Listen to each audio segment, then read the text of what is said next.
जय जोहार। एक तीर एक कमान, मैं बोलूं और फिर भी आवाज नहीं आए, बड़ा दुखदाई है।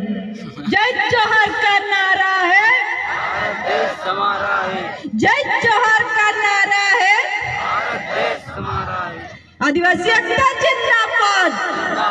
मालिक उन्होंने कब से स्वीकार कर रखा है, बस इस आधुनिक दुनिया में ये शिक्षा के बाद जो हम दूसरे लोगों से जो गैर आदिवासी उनके संपर्क में आए और उनके जैसा रहने लग गए, उनके संबोधन को स्वीकार करने लग गए, तो हमने हमारे खुद के उद्बोधन जोहार को, जे मालिक को, जे गुरु को, जो भी एरिया वाइज बोलते होंगे उनको छोड़ते चले गए। उन धार्मिक उद्बोधन को स्वीकार किया, चाहे वो किसी भी धर्म का हो। और जब वापस कहा गया कि हम तो आदिवासी हैं, जोहार बोलो, तो लोगों को उसे स्वीकार करने में काफ़ी समय लगा और अभी भी कई लोग स्वीकार नहीं कर रहे हैं। और जब बड़े बड़े पार्टियों के मुख्य लोग बोलते हैं तो उनकी स्टेटस हम गर्व से लगाते हैं कि देखो राहुल जी ने जय जोहार बोला, जय आदिवासी बोला, लेकिन हम स्वीकार नहीं करना चाहते हैं। ये कितनी दुखद बात है।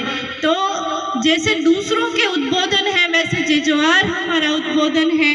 हम प्रकृति की जय कर रहे हैं, वो प्रकृति जो पानी पिलाते टाइम किसी के साथ भेदभाव नहीं करती कि ये काला है या गोरा है, वो हवा देते टाइम किसी को ये नहीं कहती कि तू ब्राह्मण है या शूद्र है। उस प्रकृति की जय बोलना कोई गुनाह है क्या?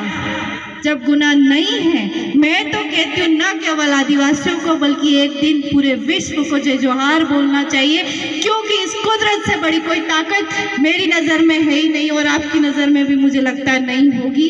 जो कुछ है वो कुदरत है, कुदरत ही धर्म है, कुदरत ही माया है, कुदरत ही दुनिया है, सब कुछ कुदरत है। अगर हम इसके विरोध में जाते हैं, जो कि आज हम देख रहे हैं, दुनिया का तापमान बढ़ रहा है, किसी का ध्यान नहीं जाता है, किसी का भी ध्यान नहीं जाता है कि हम पर्यावरण प्रदूषण कितना कर रहे हैं। हम कहने को कहते हैं हम प्रकृति पूजक हैं, सारी चीज़ें कहने की हो गई, हम भी बदल रहे हैं और इतना बदल रहे हैं कि हम नहीं समझ पा रहे हैं कि दुनिया का तापमान इतना बढ़ रहा है कि हमारे बच्चों के बच्चे नहीं, हमारे ही बच्चे शायद इस तापमान को बर्दाश्त नहीं कर पाएंगे।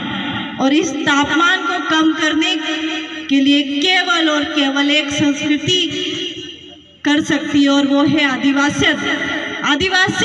वो जिसके कामों से ये प्रकृति प्रदूषित नहीं होती। अगर हम एक गाड़ी खरीद रहे हैं तो घर पे 50-100 पेड़ भी लगा सकते हैं ताकि गाड़ी से पर्यावरण प्रदूषण जो होता है वो उन 50-100 पेड़ों से कम हो सके, लेकिन हम ऐसा नहीं सोचते। हम भी उस दिशा में कहीं न कहीं थोड़ा गलत जा रहे हैं। हम देखते हैं कि हमारी ज़मीनें, जो नौकरी लग के शहर में चला गया वो गांव की ज़मीनों को छोड़ देता है और फिर गांव के दूसरे लोग, चाहे वो परिवार के हो, वो खेलते हो, टाइम बाद वो गांव लोग उस ज़मीन को लेते हैं और वो शहर वाला बिना ज़मीन के रह जाता है। वो व्यक्ति नौकरी करके शहर में गया, उसका बेटा नौकरी लगेगा इस बात की कोई गारंटी नहीं होती है, लेकिन उसने अपनी ज़मीन छोड़ दी, उसका बेटा क्या खाएगा इस बात के लिए वो नहीं सोचता है। तो ज़मीन चाहे आप उस पर कुछ